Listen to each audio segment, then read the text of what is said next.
Welcome back. So మనం courage గురించి మాట్లాడుకున్నప్పుడు అంటే ధైర్యం గురించి మాట్లాడుకున్నప్పుడు ప్రేమించడానికి ధైర్యం కావాలా లేదా ద్వేషించడానికి ధైర్యం కావాలా, క్షమించడానికి ధైర్యం కావాలా? బాగుందండి. ద్వేషించే వారినైనా ప్రేమించడానికి ధైర్యం కావాలి. ప్రేమించేవారిని అందరూ ప్రేమిస్తారు. సో ఈవెన్ కసబ్ను కూడా ప్రేమించి ధైర్యం కావాలి. అంటే hate the sin not the sinner అన్నారు.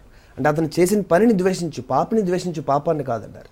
చిన్నప్పుడు అతను మనకి కనుక ఫ్యామిలీలో పడ్డాడు అనుకోండి, మరోలా పెరిగేవాడేమో అది. సో మనిషి నేచరా నర్చరా అంటే రెండూ ముఖ్యమైనది. అది nurture is more important. So మనం ఎవరి మీదన్నా మనకి ద్వేషం ఉంటే అవతల వాళ్ళు పోవాలనుకుని మన విషయం తాగేసినట్టు ఉంటుంది. ఇవాళ హార్ట్ అటాక్స్ కానీ ఊపిరితిత్తుల వ్యాధులు కానీ మనకి ఇతరుల మీద ద్వేషం పగ ఉండడం వల్ల సో గుండెపోట్లు రావడానికి ప్రధాన కారణం అనమాట.